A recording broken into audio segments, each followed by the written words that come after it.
Boa tarde.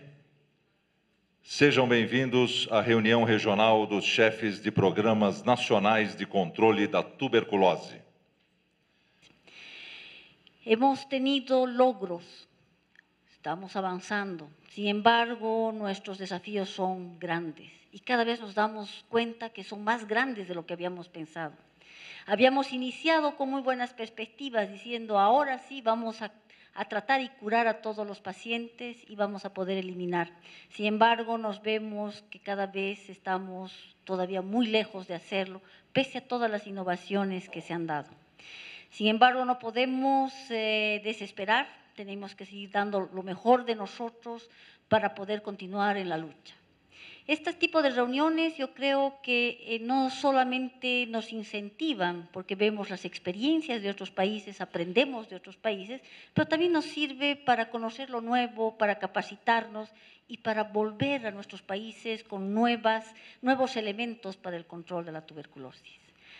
Eu considero de importante destaque essa reunião, uma vez que ela representa integração entre os países das Américas, uma vez que no mundo de hoje, na prática, não há mais fronteiras.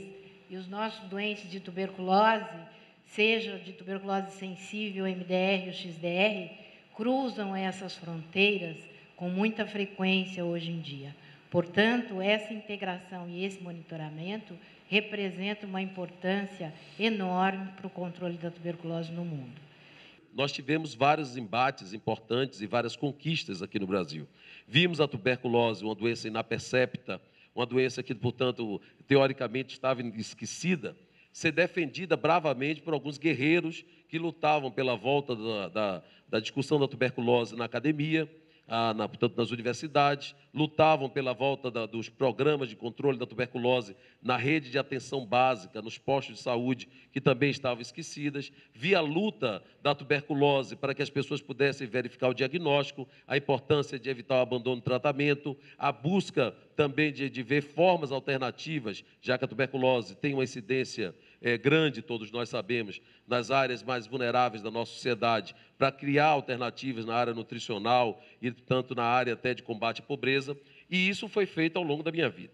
Qual foi o prazer que tive, exatamente ao chegar no Parlamento Brasileiro, de ter sido procurado pelo Dr. Draulio, pela Patrícia, pela Tatiana, por todo um grupo de pessoas do Ministério da Saúde, para que a gente pudesse criar uma nova concepção dentro do Parlamento Brasileiro. Como se compõe o Parlamento Brasileiro, não difere dos países, de todos os que estão aqui presentes. É evidente que um parlamento ele sofre pressão externa, e isso é natural, porque é a casa da sociedade. A sociedade de qualquer país, ela se vê representada de forma plural no seu parlamento. É onde a gente vê exatamente essa linha de atuação. Nós vimos que havia necessidade de partir do parlamento uma iniciativa que pudesse não ser a pressão de fora para dentro, mas uma pressão de dentro para fora. Hoje nós temos 513 deputados federais e 81 senadores, tanto que também formam o nosso Congresso Nacional. Deles, mais de 200 são signatários da nossa frente parlamentar da luta contra a tuberculose. E como foi pensado isso? Nós pensamos que nós deveríamos fazer um grande ato, o Ministério da Saúde e nós. Se em muitos lugares há o preconceito, se em muitos lugares as pessoas acham até que a tuberculose já foi curada, não existe isso no Brasil, que deve acontecer em outros países do nosso grande América. Você imagina, dentro do Parlamento Brasileiro, nunca tinha se ouvido falar em uma frente para tratar da tuberculose, para tratar das questões de combate, das questões da cura, de evitar o abandono do tratamento, se apareceu uma audiência pública para tratar da tuberculose. A tuberculose sempre foi muito relacionada à AIDS, e isso havia, por essa viés, talvez, uma interferência grande do parlamento, mas não a tuberculose por si só. E nós tivemos um grande êxito. A reunião foi muito importante. Na sequência, nós conseguimos, em menos de 2 meses, instalar a frente parlamentar, portanto, hoje uma das maiores frentes parlamentares do Congresso Nacional, e fizemos mais, porque não adianta apenas criar frentes políticas, até porque eu estava comentando com meus amigos, eu ainda estou tendo a dificuldade do próprio trato do parlamento e de me dissociar, de ser um militante na luta contra a tuberculose. Como eu só tenho 1 ano de deputado, eu não sei a diferença ainda de ser um deputado ou ser, na verdade, um militante na luta contra a tuberculose da sociedade civil brasileira, porque sempre foi esse o meu papel, e me elegi pelos movimentos sociais brasileiros para que pudesse representar Não só a tuberculose, mas a luta contra a hanseníase, a AIDS e várias outras posições que nós podemos tratar na saúde brasileira. Nós não podemos tratar da tuberculose sem observar recursos para a sociedade civil organizada e sem recursos para a pesquisa, porque nós precisamos focar isto. E já dissemos ao doutor Draulio, ao Ministério da Saúde, que iremos buscar de cada deputado, os deputados brasileiros, não sei como são dos outros países, têm a potencialidade de colocar 15 milhões de reais por ano em emendas ao orçamento. Ele direciona em ações 15 milhões. Dos 513, todos têm direito a colocar 15 milhões de reais, que equivalem a praticamente 7, 8 bilhões de dólares, direcionando para ações do país. E nós queremos que parcela desses 15 bilhões de reais, 7, 8 bilhões de dólares, sejam destinados para a pesquisa direcionada ao Programa Brasileiro de Controle da Tuberculose, porque assim entendemos que é a segunda vitória nossa. A primeira, mudar o orçamento brasileiro, permitindo que a luta contra a tuberculose, as organizações não governamentais, possam ser vistas em pé de igualdade com as certificações oficiais do governo. A segunda é buscar recursos e ter a eficácia desses recursos entrando com foco inicial na pesquisa e, na sequência, para os movimentos sociais. Essa é a busca que nós queremos com a Frente Parlamentar. Recentemente, que eu comecei presidindo a Frente Parlamentar das Santas Casas, eu acabei acumulando as duas, eu estive em Coimbra, no ano passado, debatendo com as Santas Casas de Misericórdia as frentes parlamentares. Também era novidade lá na Europa. E eu não sabia, porque existia uma ministra da Saúde, a Maria de Belém, e a Leonor Beleza, elas oscilavam, e são também parlamentares, que resolveram levar isso ao parlamento português. A ideia do parlamento, ele trazer de dentro de si, de dentro do parlamento, a pressão popular, e não ficar apenas na luta de fora. Quando a gente olha os top TB que a gente fala no advocacy, é evidente que o advocacy é importante, a vontade política. Mas imagine quando a gente consegue ter um militante na figuração de um deputado de dentro para fora. Aí a vontade política ela nasce exatamente de dentro do parlamento, e é isso que a gente levou para Portugal, no caso das Santas Casas, e acho que é uma iniciativa brasileira que pode ser reproduzida para outros países do mundo, com a pressão e com deputados, com parlamentares que estejam afinados. Eu não vim aqui tratar exatamente com os coordenadores de forma técnica sobre aspectos políticos. Eu vim dizer como é possível, tecnicamente, se articular dentro do organismo político e trazer as medidas técnicas que nós fizemos para a melhoria do controle dos programas governamentais e não governamentais. Essa é a nossa medida. Essa talvez seja a 5ª ou 6ª reunião que eu participo de movimentos como esse. Evidente que agora internacionais, mas a rede de monitoramento também da sociedade civil, o Programa Nacional, o Congresso Nacional. Portanto, é importante que nós estejamos ouvindo e participando para que a gente leve essas informações para dentro do Parlamento brasileiro. Essa é a mensagem. E quero mais dizer, para finalizar, não há como nós raciocinarmos em uma mudança de fato no pensamento lógico, de todos nós, militantes na luta contra a tuberculose, sem que a gente observe, sem que a gente traga conjuntamente esse tripé, que é a sociedade civil, que é o governo e que é, evidentemente, todas as formas de organização em que a sociedade civil pode participar direto ou indiretamente, sejam conselhos paritários, como nós temos no Brasil, seja o Congresso Nacional. E esse exemplo nós estamos construindo no Brasil, a partir agora da Frente Parlamentar, na luta contra a tuberculose, e queira Deus, daqui a 2 anos, no próximo encontro, se assim for convidado, estarei lá para dizer o que é que nós conseguimos nos 2 anos, porque a gente não pode parar, porque a tuberculose não espera e a gente precisa combatê-la, e para isso que a gente se organiza no nosso país, da forma que o tem, juntamente com o governo, com a sociedade civil. Era essa a mensagem, feliz por tanto encontro a todos e muito obrigado pela participação. Em se tratando de uma doença de determinação evidentemente social, as questões do enfrentamento da tuberculose necessariamente precisam ser vistas de muitos pontos de vista, de muitos aspectos. Não pode se limitar às questões biológicas e médicas. Nós precisamos realmente extrapolar para as questões sociais, econômicas e de suporte social para essa população que vai ficar mais e mais evidente a cada fala que nós tivermos aqui, que afeta especialmente as populações à margem da sociedade, à margem do sistema de produção, que vivem em favelas, que vivem em comunidades carentes, que são da comunidade indígena, da população indígena, daqueles que hoje vivem nos presídios e ambientes fechados, asilos, albergues, enfim, pessoas que moram na rua, população de rua, enfim, aqueles que já estão marginalizados na sociedade e têm a carga adicional do estigma de ter tuberculose e, muitas vezes, no caso brasileiro, 10% dessa população ainda tem o HIV. Então, acho que é uma questão que a gente deve abordar da forma mais ampla possível e é esse nosso objetivo e quando acertamos essa parceria do governo brasileiro com a Organização Pan-Americana de Saúde, foi no sentido de realmente aprofundarmos a discussão, trocarmos experiências, mas também avançarmos numa pauta que a Organização Mundial de Saúde vem propondo, que é a discussão da estratégia pós-2015. Né? Temos todos muita convicção da importância da estratégia Stop TB e do DOTS, especialmente. Sabemos que ele é absolutamente necessário, mas precisamos, como vai ficar muito evidente, particularmente numa exposição que a Dayana nos brindará, não é suficiente para que a gente atinja as metas no tempo que nós precisamos atingir. Então, desejo a todos nós, de forma particularmente interessada, que seja um sucesso essa reunião, que seja um marco na discussão de todos esses temas e, particularmente, na evolução do que será a estratégia Stop TB a partir de 2015. Muito obrigado e sucesso a todos. Bienvenidos a nuestra reunión regional de jefes de programas nacionales de control de tuberculosis. Contamos con la participación de 18 países aquí presentes y vamos entonces a hacer la presentación inicial en San Salvador, donde se llegó a una serie de acuerdos y vamos a ver qué tanto hemos podido avanzar con respecto a estos acuerdos. El primero, se planteaba que la región de las Américas deberá reposicionar la tuberculosis como una prioridad en la agenda política, para lo cual el Programa Regional de OPS-OMS presentará una nueva resolución al Consejo Directivo de la organización y elaborará una estrategia de abogacía. Aquí estamos poniendo que fue una actividad pospuesta, dado que por cuestiones internas de la organización podemos presentar una resolución más adelante.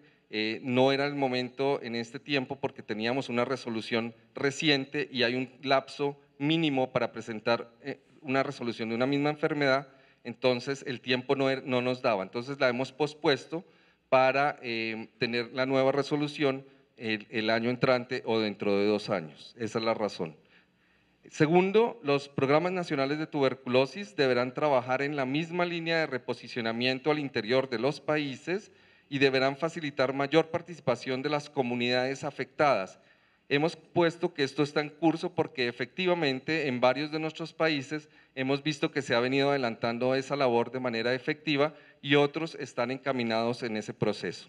El Programa Regional de OPS-OMS apoyará a los países para mejorar los sistemas de información y eso lo hemos venido haciendo, lo hicimos específicamente en el tema de multidrogoresistencia y justamente el año pasado aquí en Brasil, en Niterói, reunimos a un grupo de países para trabajar el componente de monitoreo, registro de notificación en los casos de multidrogoresistencia. Se programarán reuniones regionales que aborden los temas de implementación y o expansión de PAL, planes de eliminación de tuberculosis en países de baja prevalencia y una reunión especial para los países andinos sobre temas fronterizos.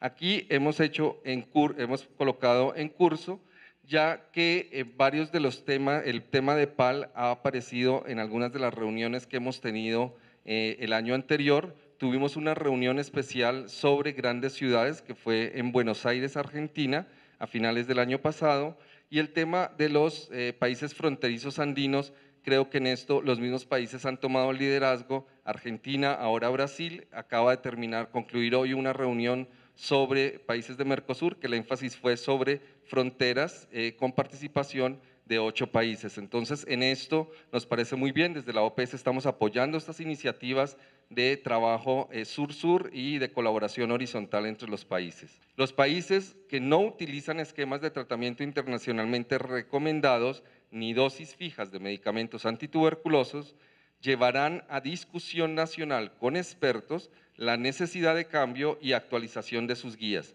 Afortunadamente, esto está en curso y va en buen camino en aquellos países que todavía no estaban acogiéndose a las recomendaciones.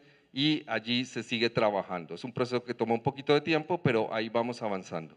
El programa regional y la oficina de OPS País deberán discutir con las autoridades nacionales de la Argentina estrategias para el fortalecimiento del PNT debido a las dificultades que atraviesa el control de la TV en ese país. Hace 2 años la situación era un poco crítica para la Argentina, pero para nosotros es algo muy satisfactorio saber que bajo la dirección de las actuales cabeza del programa nacional en Argentina, esta situación ha dejado de ser crítica para ir en un proceso de avance. Los países continuarán el desarrollo de los planes de expansión para el control de la TV MDR. Esto está en curso. El año pasado en Guatemala tuvimos una reunión con los países para un taller para facilitar la elaboración de los planes regionales de TV MDR y afortunadamente creo que ya la mayoría de quienes participaron han estado presentando sus planes o tienen unas versiones bien adelantadas. De eso nos va a hablar más adelante Ana Bols. Los países incorporarán a TV Team como un mecanismo de coordinación y planeación. Se promocionará más con apoyo de las oficinas locales de OPS. El TV Team ha ido arrancando un poco lento, pero afortunadamente ahora contamos con el apoyo de Jorge Victoria, quien se está haciendo cargo del proceso de TV Team y con algunos de ustedes, jefes de programa, con todos los jefes de programa, va a estar hablando de manera informal, él los va a estar buscando para ver cómo se fortalecen este mecanismo a nivel nacional. Creo que es la última. La OPS proveerá asistencia técnica para la organización y gestión de los PNT, que ese es nuestro quehacer diario y en eso hemos venido apoyando a través de las diferentes misiones con los diferentes consultores y dando respuesta en la medida de lo posible a las solicitudes que provengan de cada uno de los países. I'm going to talk a little bit about what is the current burden of tuberculosis in the world and what kind of progress we have made so far, what are the challenges, and what are the possibilities of TB elimination. The estimated number of TB cases is something like 9 million, as usual. 1.5 million died, and the HIV TB burden is something like 1.1, and we have something like 450,000 MDR TB cases, and 1/3 of them die. For your information, that if you look at the WHO region, 40% of the TB burden is in Southeast Asia, and 1/4 is in Africa. And if you look at the Americas, is only 5% of the TB burden of the world. Now, if you look at the mortality, basically half of the death related to TB occur in Southeast Asia, and 1/4 of the deaths occur in Africa. The Americas accounts only for 2% of the deaths related to TB. You have some countries where the prevalence is quite high, and usually is these countries, I mean the former USSR. Our objectives in Stop TB strategy were defined in the framework of the Millennium Development Goals, and our goal is to start the decline of the TB incidence in the world by 2015. And for that, the Stop TB partnership defined 2 indicators, which are to halve the TB prevalence and TB mortality by 2015 in comparison to the prevalence and mortality of 1990, and to eliminate TB by 2050. The definition of TB elimination is to have an incidence of less than 1 case per million population. This is the situation. So we are curing, we have some problem, we are close to the objective of the MDGs. We're not so bad. we're not a little bit happy. We're declining according for the MDG, we want to start the decline of the incidence. You said, okay, fine. But we said we're not declining very fast. We're declining only by 1.5 or 1.4% per year. And our objective is 2050. If we decline like this, like what we're doing now, in 2050, we will still around 100, 120 cases for 100,000. Here you have 1,000 per million, which is divided. It's it should be something like 100, 120 cases for 100,000 per year. We want 1 per million. We're far. Where we are here is 1,000. In 2050, we will be 1,000 times more than what we want. Now, if we do the plan, we follow exactly the plan, which is at least 6% reduction per year of the incidence. We will be somewhere here, which is, say, something like 20 maybe for 100,000 or 50, something like that. But it's not 1 per 1 million population. But now, if we want really to decline TB to 1 case for 1 million of population in 2050, the question that should be raised, by how much we should decline per year? We should decline by 20% per year. So now, if we want to eliminate TB, what we need? The mathematical modeling says that if we want really to eliminate TB, which to reach 1 case for 1 million population per year, we need something that is efficient on the transmission and on reactivation of tuberculosis. I mean, those who have infected, who develop active TB, and something that is stop the transmission to be people to be infected. And for this, we need good treatment, efficient treatment that should be short, and good treatment for latent TB infection or vaccine. This is the condition. This is what the mathematical modeling says. And this is what I would like to show you. For example, here, this is vaccination of non-infected. So you block transmission. And the treatment, you treat those who are active. So you block transmission, but you are not blocking reactivation between infection and active case. You are not blocking. You can decline, but not reaching the elimination.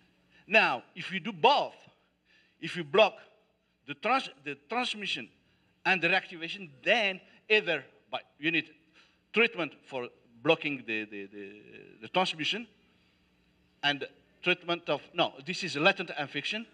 This is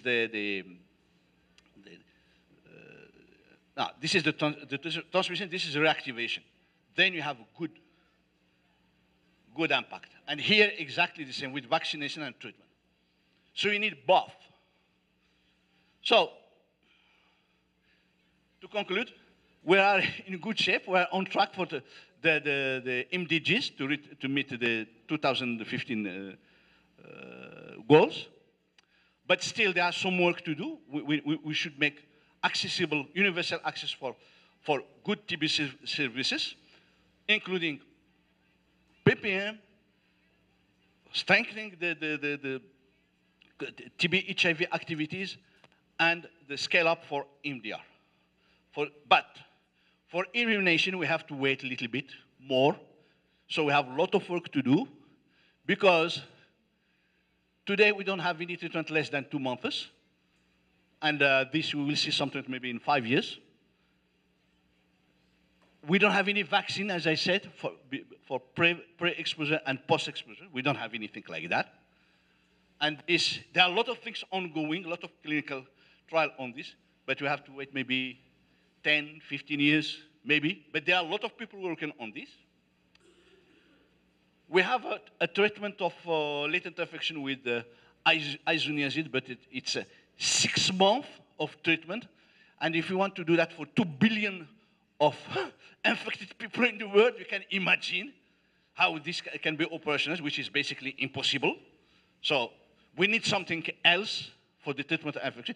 Ideally, we need one pill. You take one pill, like for leprosy, and finito.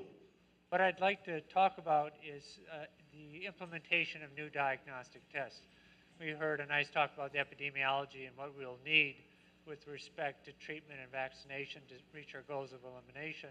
But one of the things we're going to need to do is to be able to address the finding of these TB cases and getting them under treatment. And so when one thinks about implementing new diagnostic tests or new diagnostic algorithms, you have to work with the Ministry of Health and the local authorities.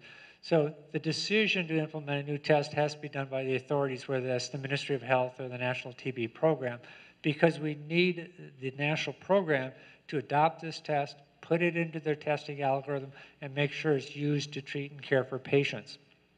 We need to use a phased approach, and this approach needs to be part of the national strategic plan for the laboratory and for the program as well, because it's important that as we scale up laboratory services, that if we diagnose new patients, the program is capable of treating those patients, whether they have drug-susceptible TB, drug-resistant TB, or TB or HIV. So any new improvements in laboratory has to be linked to improvements in access to drugs, especially MDR drugs to treat MDR-TB, and program capacity. It has to be based on your local needs. In certain populations in your country, you're going to need a test that can detect MDR-TB rapidly. In some places, you'll need a test that detects TB in HIV-infected individuals sensitively. And there are going to be slightly different tests for the different populations. And so in summary, lack of laboratory services remain a crucial barrier to effective response to TB, HIV-TB, and MDR-TB, and we must strengthen all TB laboratory services. These new technologies are great, and they're going to make a major change, and they're going to help us a great deal, but let's not forget that we have to maintain good microscopy and culture and DST, and make sure that our laboratories are properly resourced to do that, and our technicians and human resources are well trained. And then we implement these new methods to make improvements. And we do this logically and rationally and together with the program. Now, molecular diagnostics is what everyone is excited about because it has the opportunity to revolutionize TB laboratory services. These technologies are fairly simple to use.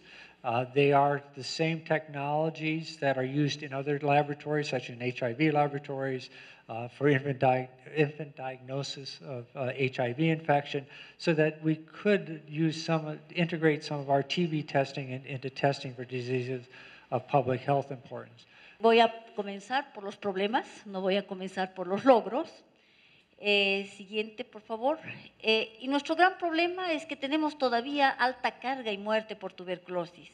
No nos olvidemos que la segunda causa de muerte por un solo agente infeccioso en las Américas es la tuberculosis. Solo supera el VIH. Y eso tenemos que recordarlo. Cuando vemos lo que presenta Salah, dice el 2% de la muerte proporcional en el mundo. Sí, pero en el mundo. Pero en las Américas es la segunda causa por un solo agente infeccioso.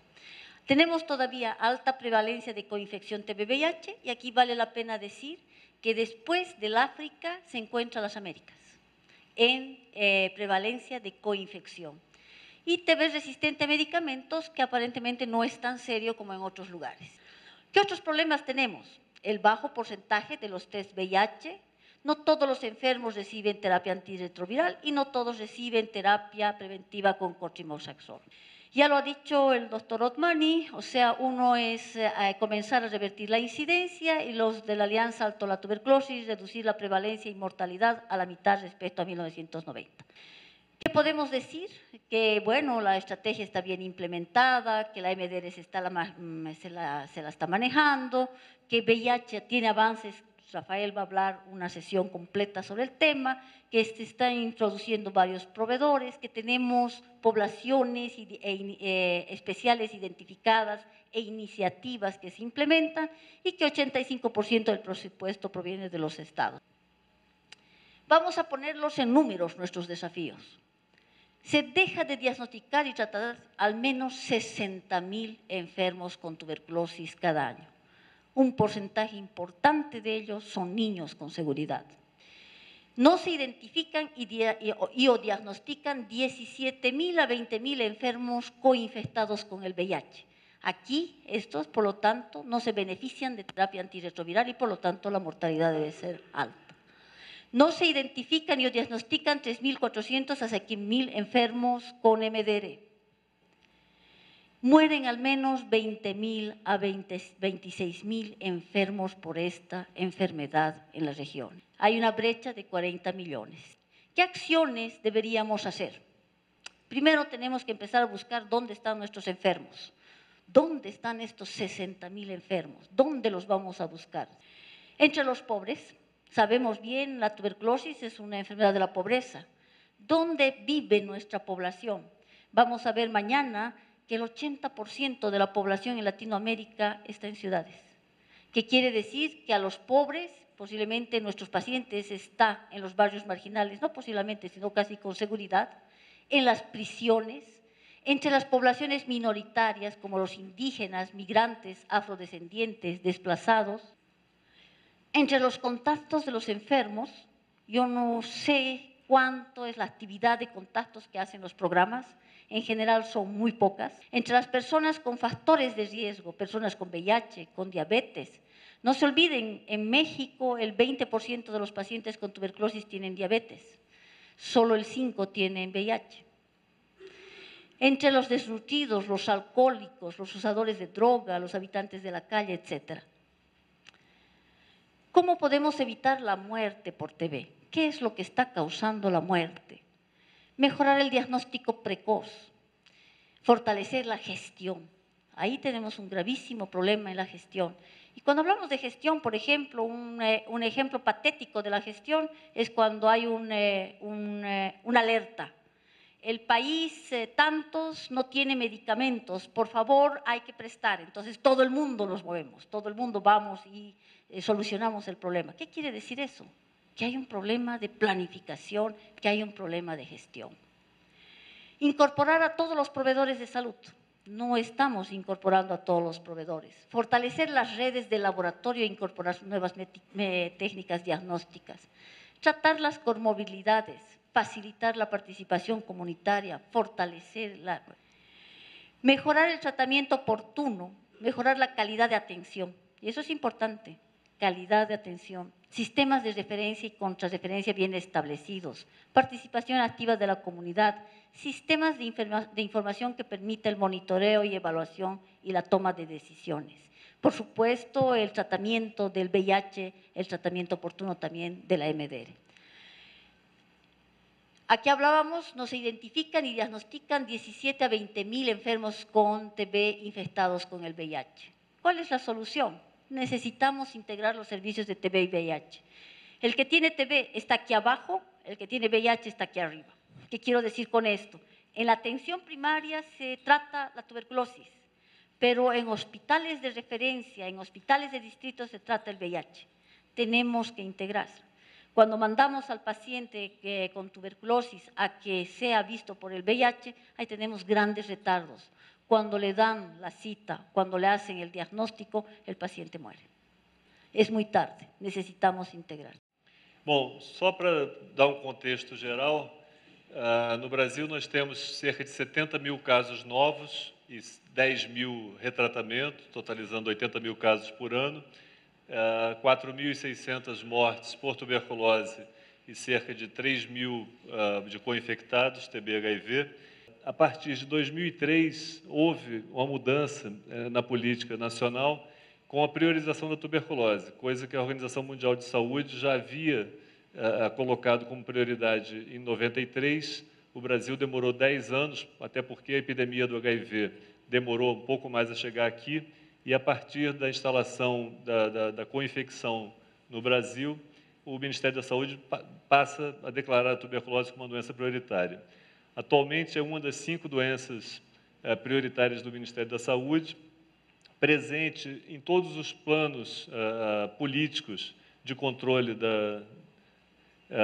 do Ministério da Saúde, no Mais Saúde, que é o mais importante plano de ação do Ministério da Saúde, na programação anual da Vigilância em Saúde, é uma doença prioritária, no Pacto pela Vida e atualmente na agenda estratégica, ou seja, em todos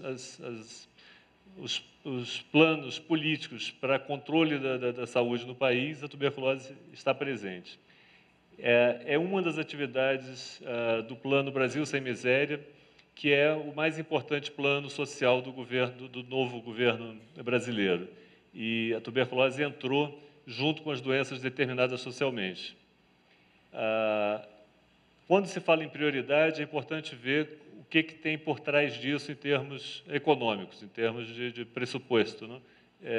E o orçamento brasileiro, desde que foi declarada a prioridade, os principais desafios: o diagnóstico laboratorial, sem dúvida alguma, tanto no que diz respeito à baciloscopia, porque diagnosticamos casos sem o diagnóstico baciloscópio positivo, cultura e o teste rápido. A taxa de cura, do ponto de vista operacional, é o maior desafio junto da taxa de abandono. Outra prioridade, bem sucedida até o momento, é a ampliação das atividades colaborativas. Precisamos e vamos mudar o sistema de informação para várias informações que a Mirta apresentou aqui hoje, na próxima vez já estarem diferentes, porque a realidade é diferente do que a gente mostra. Então, o SINAM, que é o nosso Sistema Nacional de Notificação, ele será mudado em outubro, com uma melhora muito sensível, e a vigilância da tuberculose resistente passa a ser feita pelo programa em curto espaço de tempo, pelo nível central e não mais pelo centro de referência, que faz um bom trabalho, mas é uma articulação difícil. Quando a gente precisa de informação, tenho que pedir para a Fátima e não dispõe das informações no nível central. Então, a gente está reformulando o sistema tanto de tuberculose sensível quanto de resistência. E, como já foi dito aqui, a questão da inovação tecnológica, precisamos de novos tratamentos, novos regimes de tratamento, novos diagnósticos que, felizmente, estão surgindo. Bom, por último, a questão das articulações com os movimentos sociais, com a frente parlamentar, como vocês viram hoje, com outras instituições da saúde, de outros setores, principalmente para a implantação de propostas de políticas específicas para as populações de rua, atuação nos presídios da população indígena, reabilitação para os usuários de drogas, especialmente o crack, que no Brasil é um dos mais graves problemas que nós temos na atualidade, a mitigação, a redução da miséria, com a criação de benefícios sociais para os doentes que precisem, né, desse apoio social, e programas de transferência de renda, como o Brasil Sem Miséria, incluindo as pessoas com tuberculose. Se deben puntualizar 3 aspectos. El Salvador, siendo un país muy pequeño, 21.000 kilómetros cuadrados, una población de cerca de 6 millones de habitantes, podemos experimentar, hacer y controlar y tener bajo control casi todo, diferente a un país tan grande como Brasil.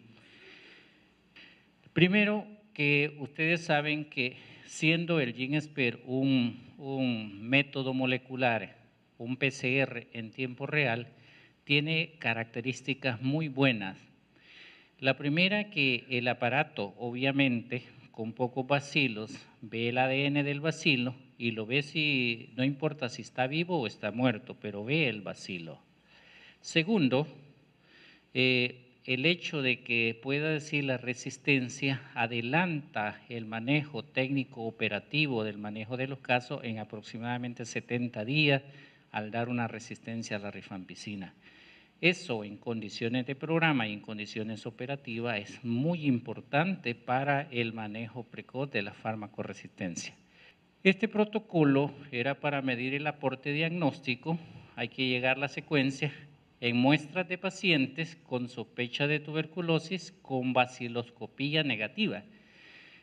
Pongámonos en la parte operativa. Yo soy clínico, doy consulta, veo pacientes, todos los días veo entre 13 y 15 pacientes, y entonces, si uno tiene un paciente que tiene clínica de tuberculosis, piensa en tuberculosis y tiene 3 baciloscopías negativas y le manda un GenExpert, en esto sí funciona muy bien el GenExpert, porque por algo uno está pensando que tiene tuberculosis. Entonces nosotros hicimos este protocolo para 3 poblaciones, para los VIH con baciloscopía negativa, para los privados de libertad con baciloscopía negativa y para muestras de pacientes con sospecha de tuberculosis fármaco-resistente. Eso obviamente son aquellos fracasos, recaídas y abandono, contacto de tuberculosis fármaco-resistente y aquellos que cumplen esta definición. Eso hay que tener eso claro, las 3 poblaciones. Por lo tanto, el universo eran para nosotros estos hospitales, una área geográfica definida en ese tipo de poblaciones, los privados que accedieron a estos servicios de salud, y ya lo dijimos, privados, VIH y sospecha de fármaco resistente. Entonces, los criterios de inclusión fueron, obviamente, este tipo de muestras de estas características, fracasos, recaídas y abandonos, y los que venían indicados por el programa de cualquier parte del país para investigación de sospecha de resistencia. Los de exclusión, obviamente, eran menores de 10 años, porque aunque algunos dicen que sirven para otros tipos de muestras, nosotros solo incluimos muestras de esputo y de lavado bronquial. El tema sería, entonces, desde entrada ante un GenExpert positivo, ¿es un caso de tuberculosis baciloscopía positiva? Para nosotros sí, así lo estamos considerando y lo estamos tratando así. Porque tiene 3 lógicas. ¿Por qué lo entré yo a hacer un estudio de GenExpert? Porque pensé que tenía tuberculosis, era sintomático respiratorio, seguía con signos y síntomas, aunque tenía las baciloscopías negativas. Segunda pregunta, ¿en qué poblaciones? Nosotros estamos llevando al 100% lo más que podamos en los privados de libertad, en los VIH y en la alta sospecha de TB-MDR. Podrían ser otro tipo de poblaciones, los de calle, los indígenas o aquellos a los que difícilmente se accede y que aquí con una sola muestra que puedas obtener estás adelantando mucho el diagnóstico. Y hay muchas preguntas más que podemos resolver, que ya me pusieron lo rojo. Así es que muchas gracias. En nuestros países casi son bastante parecidos, tanto en población y el tamaño, ¿no? Es decir, todavía nosotros no hemos aplicado este método, ¿verdad? Pero Honduras tiene poca carga, igual que El Salvador, de multidrogoresistencia. Y también consideramos de que son países pobres. Y usted me hablaba de que este método, para poderlo comprar, se van a utilizar casi de 8,000 pruebas. Entonces, si hay poca carga de tuberculosis, MDR, que nosotros perfectamente podemos hacer uso de otro método como el cultivo o la radiografía para confirmar esos casos que usted tiene sospecha, ¿sería conveniente o no la compra de este método diagnóstico? ¿Va? Porque realmente es la misma pregunta que usted le hizo al experto hace unos segundos, ¿no? Yo se la hago a usted según la experiencia que usted tiene. Es un método que para poblaciones específicas aporta mucho para el diagnóstico, no para vigilancia de TB-MDR. Yo no lo estoy utilizando para vigilancia de fármaco-resistencia porque yo tengo 2, 3 casos al año, entonces no voy a encontrar fármaco-resistencia a través de este método, por eso no lo estoy usando para eso. Estoy usando para poblaciones específicas, diagnóstico precoz en población privada de libertad y diagnóstico precoz en poblaciones con VIH, que todos sabemos que por las características de los VIH son paucibacilares. Y aquí con 10 bacilos el aparato le dice, a esto es tuberculosis. Bueno, tú decías, Julio, que si se podría utilizar el GeneXpert en lugar del Lowenstein Jensen. Habría que ver la correlación que hay entre el crecimiento que tiene la muestra de un paciente que ha de dar baciloscopía negativa y en el GeneXpert vas a obtener el resultado. Para eso tendrías que hacer tú una comparación entre qué crecimiento hay en el Lowenstein Jensen, porque el cultivo es más sensible que la baciloscopía. Es probable que la baciloscopía sea negativa y el cultivo en Lowenstein Jensen sea positivo.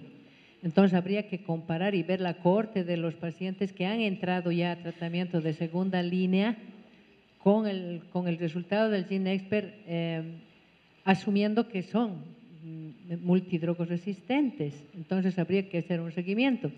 Pero aparte de ese comentario, para que se pueda hacer una comparación en el crecimiento y el resultado del GeneXpert, yo tenía la siguiente preocupación. Todos tenemos el problema de la bioseguridad. ¿Cómo desechan los cartuchos?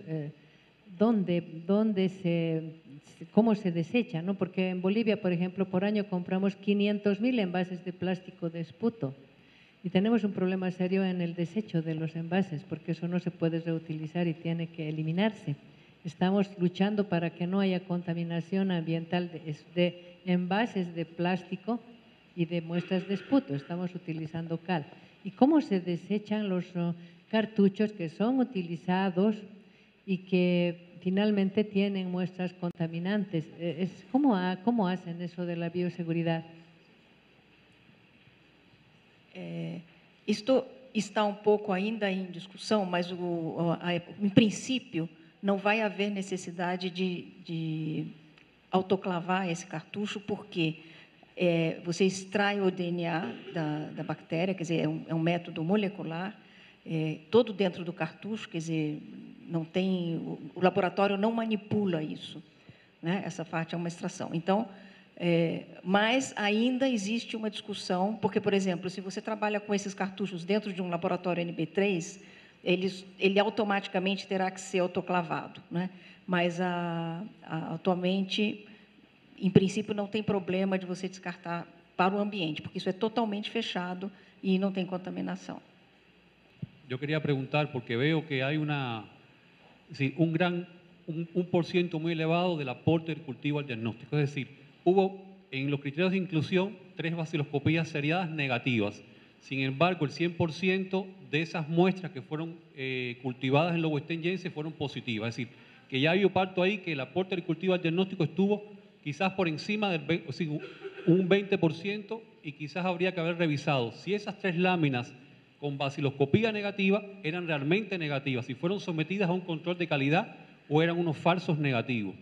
Otra cosa, se habla de que se validó el cultivo contra el Lowenstein Jensen, pero bueno, quiero saber si en el caso de las muestras que fueron con sensibilidad a la rifampicina y las que fueron con resistencia a la rifampicina fueron validadas contra un test de sensibilidad. En este caso me parece que lo que ustedes utilizan es el método de las proporciones, como la prueba de oro, el Gold Standard. El 100% tienen control de calidad, pero exhaustivo. Margarita Ramírez, que es muy experta en ese tema, 100% un control de calidad exhaustivo. No puedo decirle si son sensibles o resistentes porque no han sido resembradas, solo tenemos los cultivos positivos y no hemos hecho la tipificación y resistencia por el tiempo. Por eso adelante dije, prefiero pensar que esa rifampicina resistente es un MDR y adelantarme al tratamiento de segunda línea que esperar 90 días más la resiembra y el método de las proporciones para sensibilidad y resistencia, porque no lo tengo. No puedo decir la concordancia con la resistencia, que eso va a ser interesante. Cuando haya terminado yo en mayo del próximo año todo este protocolo con todas las muestras, sacar el valor predictivo positivo de todas las variables que vamos a poder hacer. Así es que dejemos en capítulo la telenovela y se la cuento la próxima vez. It's very interesting discussion here, but I would like to to say something. The GeneXpert has been already validated by WHO. You know, there are huge study, I mean, a trial that has been done in 5 countries involving something like 20,000 patients, and they compared it against the golden standard, which was the culture, liquid culture, and all this, and they found it has high specificity, very high specificity, good sensitivity. All this has been done. The question now, because I heard that you want to compare with the culture for a few cases, all this has been done already, in my view. But what is important for us here is how this will be applied, and what are the constraints for the application. And I'm glad that you raised a very important point, what type of patient you want to apply for that. This is what is important for us, is the application. But to validate, to assess the clinical values of all of the GeneXpert as tool, this is done, finito. We don't talk about that anymore. No, this is my point. Now what we would like to see in the countries, how we are going to apply this, what will be the constraint, okay, we issued in WHO a guideline given the indication to whom, okay, we said, okay, the TB, HIV patients, those who are suspicious of MDR, it should, if it's not in this tool setting, it should not be used as a screening tool, but as diagnostic tool. You know, all this, but we would like to see the application of all this. Maybe what we issued is, we missed some point, maybe. But we would like to see the application. This is what, at large scale, not large scale, but on under program condition. That we would like. This is what is interesting. But to validate, it's done. It's finito. Don't waste your time with this. Okay. O que eu queria comentar também sobre a região, o que está se passando na região sobre o expert, é que muitos países estão adotando, estão introduzindo em universidades, em estudos, sem que isso tenha passado pelo programa, sem tem um acordo realmente, sem o programa saber aonde vai usar. Muitas vezes o programa até concorda, assina um documento de que vai usar num projeto de pesquisa, mas ele ainda não se apoderou de saber aonde realmente é importante. Então, isso é uma coisa que nós temos que discutir aqui, nesse fórum, que os programas precisam discutir um algoritmo, né, e que os laboratórios de referência nacional precisam estar liderando essa questão de onde vai ser colocado, como vai ser feito, quais são as populações que realmente devem ser atingidas. Efectivamente, creo que ya casi se discutió todo lo que algunos de nosotros estamos pensando. Y justamente antes de la opinión de Salah, había considerado yo que efectivamente ya no está en cuestión la efectividad del método. O sea, sabemos que es efectivo, ya no necesitamos ni siquiera comparar al mismo tiempo con Lowe Sten-Jensen. Aquí lo que sí está en cuestión es el costo. O sea, ¿cuánto, por ejemplo, a El Salvador le costó encontrar 2 casos resistentes a rifampicina con todas las 168 muestras? ¿Cuánto cuesta? O sea, si es cierto que ahora el proyecto está tendiendo a abaratarse, seguramente lo que vamos a esperar todos los países es que llegue a ser económicamente efectivo para poderlo aplicar en nuestros países. La calidad de la muestra y el método ya no está en cuestión, es efectivo y está validado, como dice el doctor Otmani. Pero aquí sí vale la pena que OPS, por supuesto, se lleve la intención de todos los países que estamos reunidos, porque ya necesitamos aplicarlo de alguna forma u otra en nuestros países, pero hay que validar y establecer criterios para las poblaciones en las que sí es efectivo el método, a pesar de lo que cuesta ahorita. Pues seguramente pronto esto se va a abaratar más y lo vamos a imponer todos en los países. Sí. Pero, por ejemplo, bueno, una pregunta que yo sí tenía para Julio es, ¿en cuántos de estas muestras que salió positivo a los 28 o 30, algo así, ¿cuántos fueron beca negativos? O sea, en los beca negativos que ya habías aplicado un método convencional de la baciloscopía, ¿a cuántos recurriste para el GeneXpert de ellos? El tema para nosotros era un tema de poblaciones, no un tema de validación, porque si de los 2.000 casos que ya salen baciloscopía positiva, ya tienen el diagnóstico y no me interesa hacerle diagnóstico. El detalle es esas poblaciones que son de alto riesgo y que todavía no tienen el diagnóstico. Para eso es que sirve el equipo, para hacer diagnóstico precoz de poblaciones altamente vulnerables en las que todavía yo no tengo el diagnóstico. Ese 18%, yo todavía no tenía diagnóstico de ellos. ¿Los iba a dejar que progresaran a tener 3 cruces dentro de la cárcel? Pues obviamente no.